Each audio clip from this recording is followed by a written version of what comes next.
سورہ بقرہ یہ قرآن مجید کی سب سے بڑی سورہ ہے۔ ایک حدیث اس کی فضیلت پہ سن لیں۔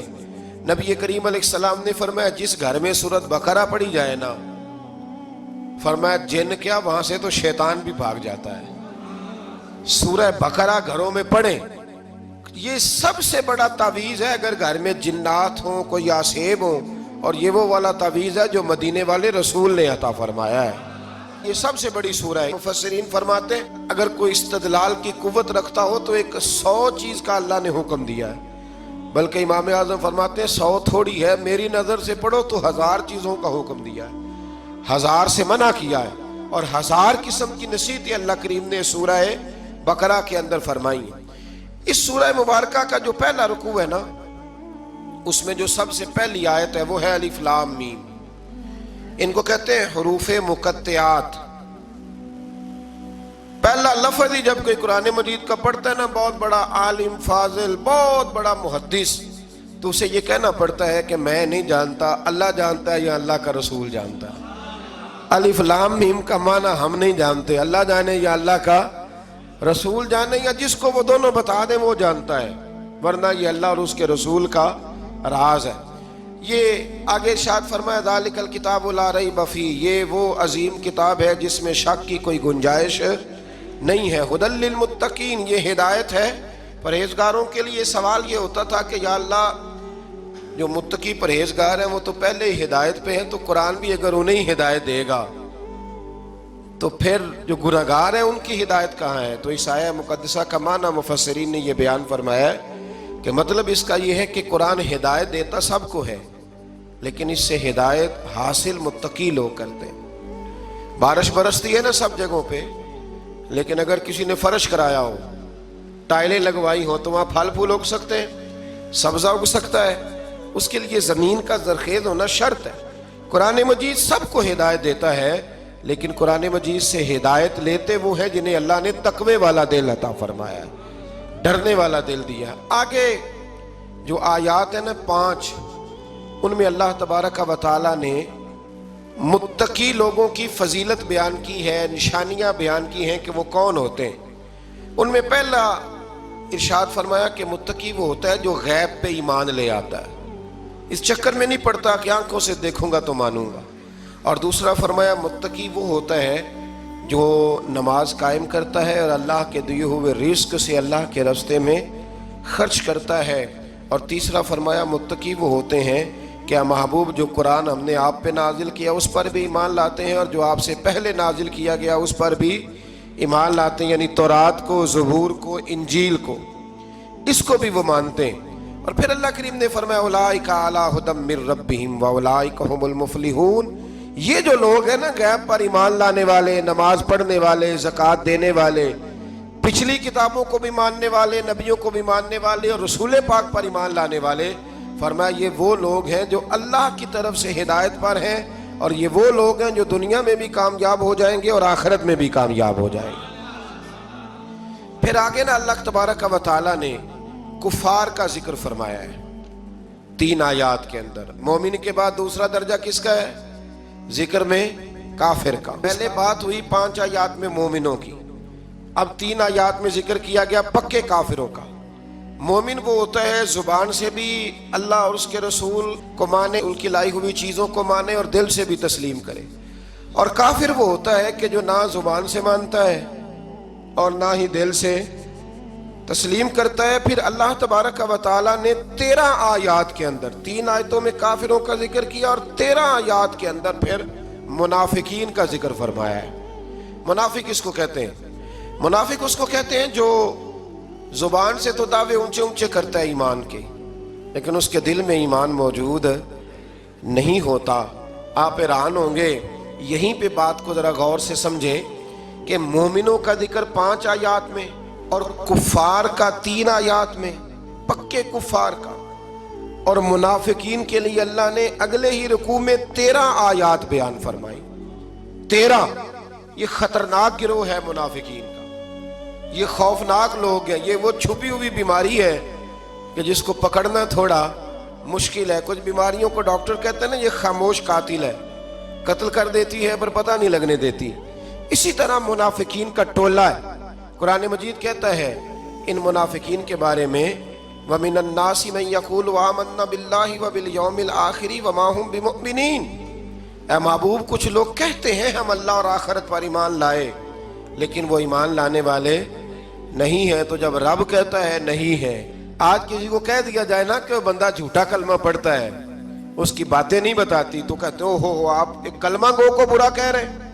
تو یہاں تو اللہ ان کے کلمے کا بھی اعلان فرما رہا ہے اور ان کے نفاق کا بھی اعلان 13 آیات میں، اور رب فرماتا ہے یخادعون اللہ والذین آمنوا وما یخدعون الا انفسهم وما یشعرون، فرمایا وہ اللہ کو دھوکہ دینا چاہتے ہیں مومنوں کو، حالانکہ نہیں دھوکہ دیتے مگر اپنی ہی جانوں کو، انہیں شعور ہی نہیں۔ اللہ تبارک و تعالیٰ نے 13 آیات کے اندر مکہ مکرمہ میں منافق کوئی نہیں تھا جب تک حضور نے ہجرت نہیں کی تھی۔ کیوں؟ اس لیے کہ وہاں جو کلمہ پڑھتا تو اسے مار کھانی پڑتی تھی۔ تو کسی کو کیا مصیبت پڑی تھی جھوٹا کلمہ پڑھ کے مار کھائے۔ مدینے میں جب اسلامی حکومت قائم ہو گئی نا، تو کچھ لوگوں نے اسلامی حکومت سے فائدہ لینے کے لیے جھوٹے موٹے کلمے پڑھ لیے، اندر کفر رکھتے تھے، اوپر سے اظہار اسلام کرتے تھے۔ تو رب فرماتا ہے کہ ان کا یہ ایمان قابل قبول نہیں ہے۔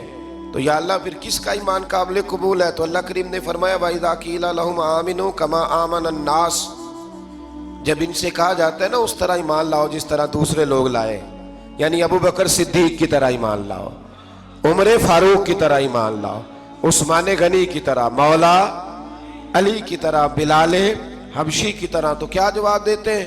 قالوا انؤمن كما آمن السفهاء، کیا اس طرح ایمان لائے جس طرح یہ بیوقوف ایمان لائے؟ الا انہم هم السفهاء، اللہ فرماتا ہے خبردار بے شک وہی بیوقوف ہے، ولکن لا يعلمون، لیکن انہیں اس کا علم نہیں ہے۔ وہ کہا کرتے تھے کہ یہ تو بیوقوف ہے معاذ اللہ۔ ابو بکر صدیق نے سارا ہی مال دے دیا نبی پاک کو، عمر فاروق نے آدھا دے دیا، مولا علی نے سارا کچھ حضور کے نام کر دیا، عثمان جو کماتے محنت کے ساتھ وہ سارا وہاں جا کے پیش کر دیتے، تو بیوقوفی ہے۔ آج بھی کچھ لوگ کہتے ہیں کلمہ پڑھنا چاہیے سیدھا سیدھا، یہ کیا بات ہو گئی، کیا بندہ مسیتڑ ہی ہو جائے؟ کاروبار بھی تو کرنا ہے نا، نماز روزہ بھی، تو بیوقوفی ہے۔ اللہ جواب دیتا ہے، فرمایا الا انہم هم السفہاء، خبردار بیوقوف تو تم ہو کہ میرے محبوب کی شریعت کا، دین کا، روحانیت کا سورج چمک رہا ہے اور تم نے فیض ہی کوئی نہیں حاصل کیا۔ تو میرے بھائیوں، صحابہ کا ایمان وہ ایمان ہے، اہل بیت نبوت کا وہ ایمان ہے کہ اللہ کو ایمان بھی وہ والا پسند ہے جو حضور کے غلاموں جیسا ایمان ہو۔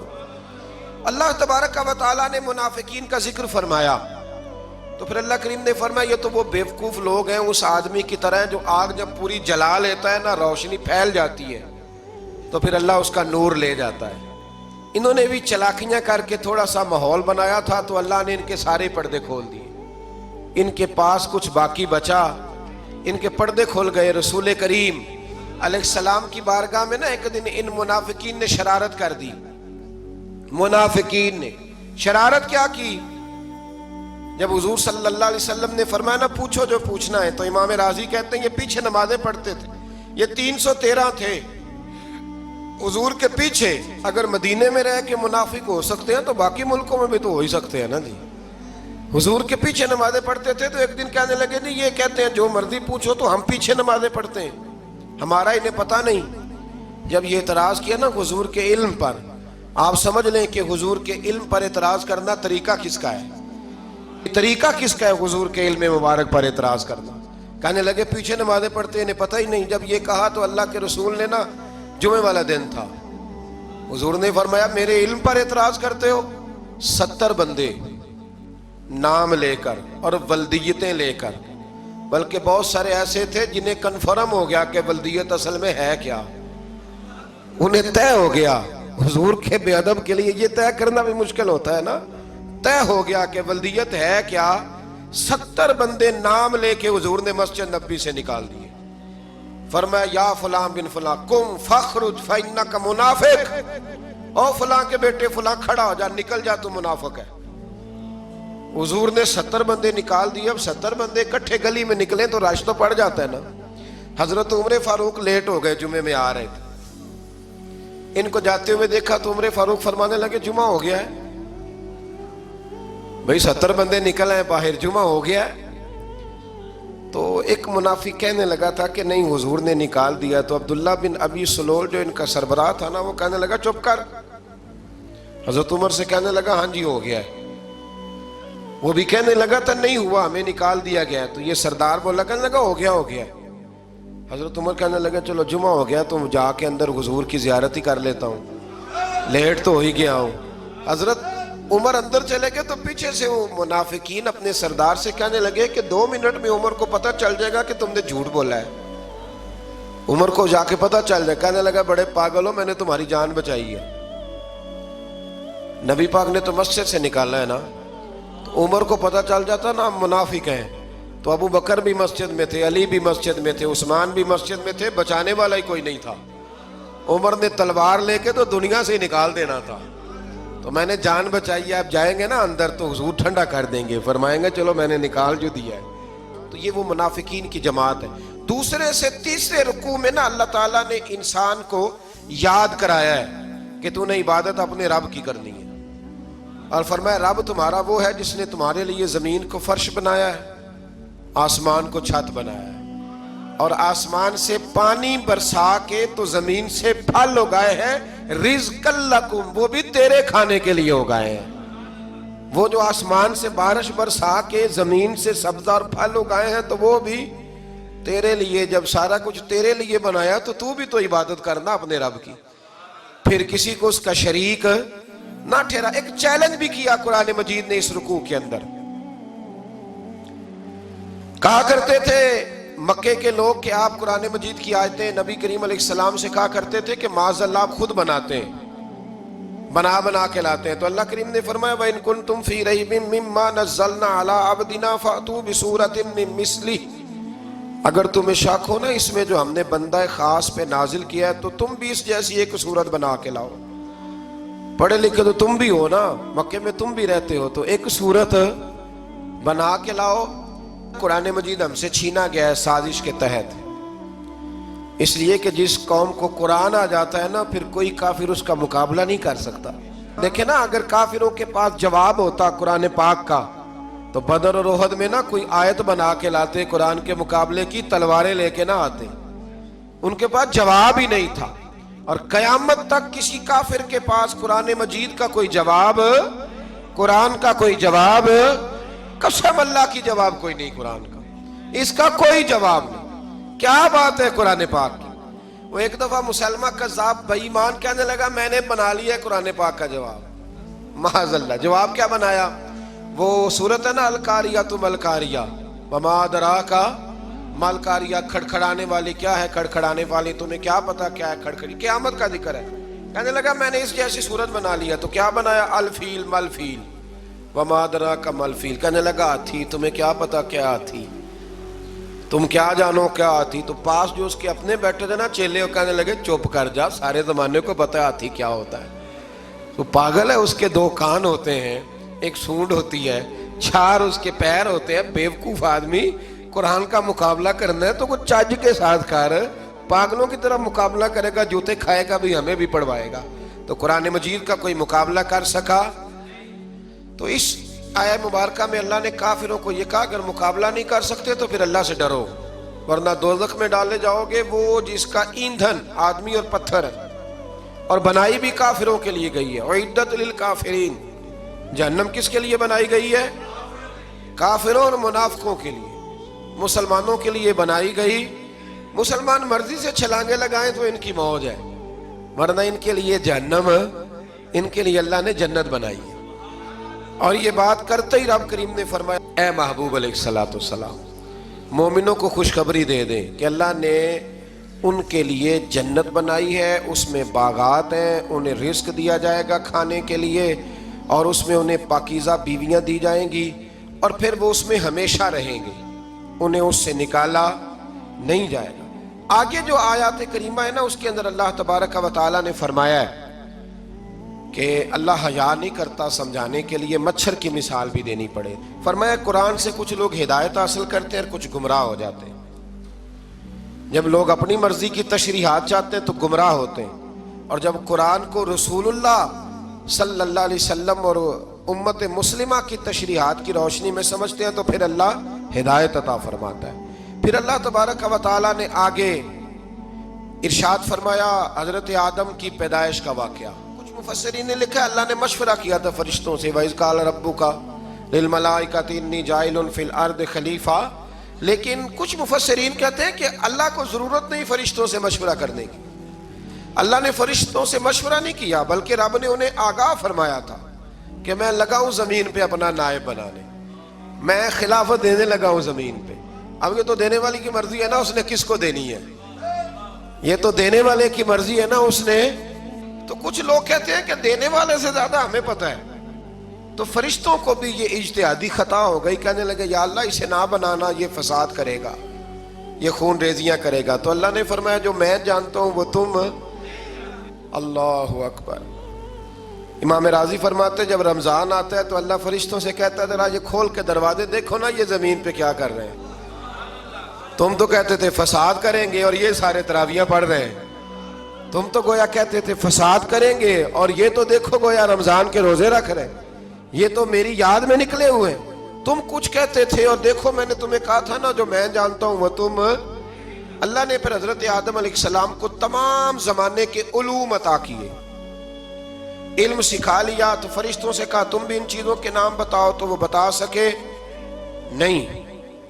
اللہ نے فرمایا اب اس طرح کرو آدم کو سجدہ کرو، سب نے سجدہ کیا سوائے، وہ کہنے لگا یا اللہ صرف تجھے ہی کرنا ہے، کرنا بھی صرف اللہ کو چاہیے پر رب کے آگے بھی جھکنا چاہیے، اور جس کے سامنے رب جھکائے نا وہاں بھی۔ اور یہ جو عاجزی ہے نا، یہ جو جھکنا ہے یہ علم کے آگے ہے۔ ہماری مصیبت یہ ہے کہ ہم علم کے آگے بھی گردن جھکانے کو تیار نہیں ہوتے، وہاں بھی ہم خود عالم فاضل بن جاتے ہیں۔ تو فرمایا کہ سب سے کہا سجدہ کرو، سب نے سجدہ کیا سوائے ابلیس کے۔ تو پھر ہوا کیا وَكَانَ مِنَ الْكَافِرِينَ، وہ کافروں میں سے ہو گیا۔ پھر اللہ نے حضرت آدم کو اور جناب حوا کو نا مقام دے دیا جنت میں رہنے کے لیے، اور کہا سارا کچھ کھانا، درخت کے قریب نہ جانا۔ ابھی آپ کسی سے کہہ دیں تھوڑا سا کہ پیچھے نہ دیکھنا، یعنی اگر میری سمجھ لیں ادب کی وجہ سے کوئی 1.5-2 منٹ یا 6 منٹ نہیں بھی نہ دیکھے گا تو سوچے گا ضرور کہ پتہ نہیں اب پیچھے کیا ہے، مصیبت کیا ہے۔ یعنی آپ کہہ کے دیکھ لیں کسی کو، پیچھے نہ دیکھنا، فطرت ہے نا انسان کی، وہ جستجو کرتا ہے، کہا اس درخت کے پاس نہ جانا۔ تو حضرت حوا سلام اللہ علیہ کہتے ہیں دل میں خیال رہتا تھا کہ آخر ہے کیا درخت کے پاس۔ یہی انسان کا عقیدہ توحید ہے کہ جہاں سے رب منع کر دے وہاں وہ منع ہو جائے، اور یہ ان کی خطا نہیں تھی، یہ اللہ کی حکمت تھی، چونکہ رب نے تو پہلے کہہ دیا تھا بنایا ہی زمین کے لیے، تو یہ تو سارا کچھ ہونا تھا تو زمین پہ آنا تھا نا۔ تو حضرت حوا اور جناب آدم کے پاس شیطان آیا، اب اس کو نکال تو دیا تھا پر ابھی اس کا جنت میں آنا جانا بند نہیں ہوا تھا، یہ بھی اللہ کی حکمت تھی۔ تو وہ کہنے لگا تمہیں پتہ ہے بعد میں مر جاؤ گے؟ تو حضرت حوا کہنے لگی کیا موت بھی آئے گی؟ کہاں، اس کی تکلیف بھی بڑی ہوگی، تو پھر بچیں گے کیسے؟ تو کہنے لگے پھل کھا لو اس درخت کا۔ تو بچنے کے لیے پھل کھایا تھا۔ اس طرح لوگ آج بہت سارے کام بچنے کے لیے کرتے ہیں پر بچ سکتے، بچنے کے لیے پھل کھایا تو اللہ نے فرمایا زمین پہ چلے جاؤ۔ تو حضرت آدم زمین پہ آئے، پھر کئی 100 سال روتے رہے۔ فَتَلَقَّى آدَمُ مِن رَبِّهِ کَلِمَاتٍ، تو پھر اللہ نے خود ہی جناب آدم کو کچھ کلمے سکھائے۔ علامہ اسماعیل حقی فرماتے ہیں وہ کلمے یہ تھے کہ حضرت آدم نے میرے نبی کا وسیلہ پیش کیا، اللہ کریم نے جناب آدم کی دعا کو مقبول فرما لیا۔ پھر آگے بنی اسرائیل کا ذکر آ جاتا ہے۔ اللہ تعالیٰ نے بنی اسرائیل، آج آپ اسی قوم کو یہودی کہتے ہیں، ان کو اللہ نے اس زمانے میں فضیلت عطا کی تھی بہت زیادہ۔ تو عرب کے اندر جب نبی پاک علیہ السلام نے اعلان نبوت کیا تو کچھ لوگوں نے یہ کہہ دیا کہ اگر یہ یہودی کلمہ پڑھ لیں گے تو ہم بھی پڑھ لیں گے۔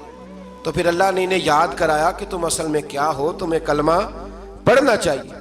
تو اہل یہود کا تذکرہ کرتے کرتے رب کریم نے ایک بات یہ بھی ارشاد فرمائی کہ تم لوگوں کو تو کہتے رہے ہو کہ وہ نبی آنے والے ہیں، وہ نبی آنے والے ہیں، اور جب آ گئے ہیں تو ماننے کو تیار نہیں ہو۔ تو فرمایا تأمرون الناس بالبر وتنسون انفسکم وانتم تتلون الکتاب، لوگوں کو بھلائی کا حکم دیتے ہو اور اپنے آپ کو بھول جاتے ہو۔ افلا تعقلون، تمہیں عقل نہیں؟ پھر اللہ نے انہیں یہ بھی یاد کرایا کہ یاد کرو وہ زمانہ کہ جب فرعون نے خواب دیکھ لیا تھا کہ کوئی بچہ اس کی سلطنت کو تباہ کرے گا، تو پھر اس نے تمہارے بچوں کو ذبح کرانا شروع کیا اور تمہاری بیٹیوں کو چھوڑتا تھا۔ فرمایا یہ بھی تو تم نے دیکھا، میں نے تمہیں پھر تم سے کہا جہاد کرو قوم عمالقہ کے خلاف، تو مقام طیہ میں جا کے یہ لوگ کہنے لگے ہم سے جہاد نہیں ہوتا۔ اللہ نے انہیں ایک میدان میں قید کر دیا۔ بڑی دلچسپ بات، قید تو لوگ ہوتے ہیں نا چار دیواری میں، تو اللہ نے بنی اسرائیل والوں کو جب انہوں نے کہا جہاد نہیں کریں گے تو اللہ نے میدان میں قید کر دیا۔ میدان میں، یہ یاد رکھیں، جب انسان اللہ کی نافرمانی کرتا ہے تو اسے ایسی قید ملتی ہے جس کا اس نے تصور بھی نہیں کیا ہوتا۔ ایک میدان ہے مقام طیہ، قید ہو گئے، سارا دن سفر کرتے تھے، سارا دن، تو رات کو تھک کے سوتے تھے، صبح اٹھتے تھے نا جب، تو وہیں ہوتے تھے جہاں کل صبح چلے تھے۔ تو رب جب کسی کو قیدی بناتا ہے تو اسے زنجیروں کی، سلاخوں کی ضرورت، دعا فرمائے اللہ تبارک و تعالی غموں سے نجات عطا فرمائے، یہ دعا فرمائے۔ ایسی قید دیتا ہے کہ جس سے پھر چھٹکارا ہو سکتا۔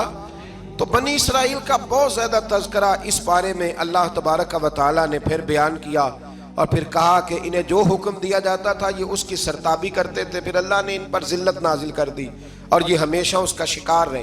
قوم سبت کا ذکر فرمایا اللہ نے، ہفتے والے دن کچھ لوگ نافرمانی کرتے تھے۔ ہمارے بھی ہیلے بہانے ہیں نا آج کل کاروبار میں، تو اسی سپارے کی آیت نمبر 65 کے اندر اللہ تعالیٰ نے حضرت داؤد کی قوم کا ذکر کیا کہ اللہ نے انہیں حکم دیا تھا کہ ہفتے والے دن مچھلیاں نہیں پکڑنی، تو وہ کہتے تھے چلو ہاتھ لگا کے نہیں پکڑنی، ہاتھ لگا کے۔ وہ ہمارے لوگ ہیلے بہانے تلاش کر لیتے ہیں نا، وہ بڑے جناب انشورنس والا آ گیا، اب وہ بینک والا آ گیا، اب وہ فلانے صاحب آ گئے، وہ تروڑ مروڑ کے کہانیاں باتیں، اور پھر ہمیں بھی رستے مل جاتے ہیں بچنے کے۔ مفتی صاحب نے کہہ دیا تھا، ایک مولانا سے میں نے ان کو کہا ہفتے والے دن مچھلیاں نہیں پکڑنے، کا نہیں پکڑتے، چھوٹے چھوٹے حوض بنا لیے، تو مچھلیاں زیادہ آتی تھی اس دن۔ یہ بھی اللہ کی قدرت تھی، نماز کے وقت گاہک زیادہ آتے ہیں، یہ اس کی قدرت ہوتی ہے۔ تو وہ مچھلیاں حوض میں جمع ہو جاتی ہیں، یوں سمجھ لیں کہ جال انہوں نے لگا لیے ہوئے تھے، تو جال میں وہ پھنستی رہتی تھی، حوضوں میں آتی رہتی تھی۔ ہفتے کو نہیں پکڑتے تھے، اتوار کو پکڑ لیتے تھے، تو پھر اللہ نے انہیں سزا دی۔ فرمایا تماشے کرتے ہو اللہ کے حکم کے ساتھ، کیا سزا دی؟ فَقُلْنَا لَهُمْ كُونُوا قِرَادَةً خَاسِئِينَ، فرمایا بندر بن جاؤ دھتکارے ہوئے۔ جو رزق حرام طریقے سے کماتے تھے رب انہیں بندر بنا دیتا تھا۔ ابھی بھی میں نے دیکھے ہیں بڑے بڑے تاجر پاگلوں جیسی زندگی گزار رہے ہیں، نفسیاتی طور پہ سکون نہیں ہے، کروڑوں روپیہ پڑا ہے۔ کیوں؟ اس لیے کہ رب کے بتائے ہوئے طریقے کے مطابق تجارت نہیں کرتے۔ آگے ایک اور دلچسپ بات آ گئی، بنی اسرائیل کے اندر نا ایک شخص نے اپنے چچا کو قتل کر دیا جائیداد کے لیے۔ یہ دیکھیں کب سے لوگ جائیداد کے لیے قتل کرتے آ رہے ہیں۔ چچا کو قتل کر دیا، اور قتل کر کے حضرت موسیٰ علیہ السلام کے پاس آئے کہ میرے چچا کو کسی نے قتل کر دیا ہے، تو بتائیں کیا کرنا ہے؟ تو آپ نے فرمایا کہ گائے ذبح کرو، اور اس کا ایک ٹکڑا مقتول کو مارو، مرنے والے کو، وہ خود اٹھ کے بتا دے گا مجھے کس نے قتل کیا ہے۔ اب ارادہ نہیں تھا گائے ذبح کرنے کا تو بہانے کرنے لگے۔ ارادہ نہیں نہ ہوتا تو پھر کیا ہوتے ہیں؟ کہنے لگے گائے کس طرح کی ہو، بوڑھی ہو کہ بچی ہو، رنگ کیسا ہو، جوان ہو کہ چھوٹی ہو، حال میں ایک دفعہ چلنا سیکھ گئی ہو یا ابھی نہ سیکھی ہو، تو بتاتے گئے تو رب بھی شرطیں بیان کرتا گیا۔ گہرے زرد رنگ کی ہو، حال کے اندر اسے نہ چلایا گیا ہو، پانی نہ نکالا گیا ہو، نہ بچی ہو نہ جوان ہو، اس کے درمیان ہو۔ یہ ساری شرطیں کہاں پائی جاتی تھیں؟ حضرت موسیٰ علیہ السلام کی قوم کا ایک شخص تھا جو اللہ کا ولی تھا، وہ جب انتقال کرنے لگا نا، اللہ اکبر، دیکھو رب ولیوں کی اولادوں پر بھی کتنا فضل فرماتا ہے۔ وہ جب انتقال کرنے لگا تو ایک اس کے پاس چھوٹی سی بچیا تھی، گائے کی بچی، اس نے جنگل میں چھوڑ دی۔ کہنے لگا یا اللہ میں تیرے نام پہ چھوڑتا ہوں، میرا بچہ جوان ہو جائے تو اسے دے دینا، اور تو سرمایہ ہی کوئی نہیں۔ بچہ بڑا ہوا تو بچہ بھی بڑا نیک تھا، اپنی ماں کا بڑا فرما بردار تھا۔ اس کی ماں نے کہا بیٹا تیرے باپ نے ایک گائے چھوڑی تھی، تو بچہ جنگل میں گیا اور جا کے کہنے لگا اے اللہ میری گائے مجھ سے ملا دے، تو رب کریم نے وہ گائے واپس کر دی۔ وہ گائے گھر لے آیا، اب وہ کہنے لگا اما بیچ دوں، تو اما کہنے لگی بیٹا میرے پوچھے بغیر نہ بیچنا۔ کئی دفعہ گاہک لگے پر اس نے کہا جب تک میری اما نہ کہے گی میں بیچوں گا۔ ادھر بنی اسرائیل والے شرطیں جتنی گائے کے بارے میں پوچھ چکے تھے وہ ساری اسی گائے میں پائی جاتی تھی، تو یہ ڈھونڈتے ڈھونڈتے وہاں پہنچ گئے، تو کہنے لگے گائے چاہیے، تو اس نے کہا بھی تمہاری مرضی سے نہیں، قیمت میری مرضی کی۔ ایک مفسر نے تو یہاں تک لکھا ہے کہ اس نے کہا گائے ذبح کر کے نا، تو جتنا گائے کے اندر گوشت ہوگا نا اتنا ہی کھال کے اندر تم مجھے مال بھر کے دو گے، اتنے ہی سکے بھر کے دو گے، اتنی اشرفیاں بھر کے دو گے، تو پھر تمہیں گائے دوں گا۔ تو پھر یہ گائے انہیں ملی اور یہ گائے لے کر کے آئے۔ زیادہ سوالات نہ کرتے تو زیادہ الجھتے نہ۔ ہم بھی دین کے معاملے میں بڑے سوال جواب کرتے ہیں، اتنا سوال کریں جتنی اس کی ضرورت ہے۔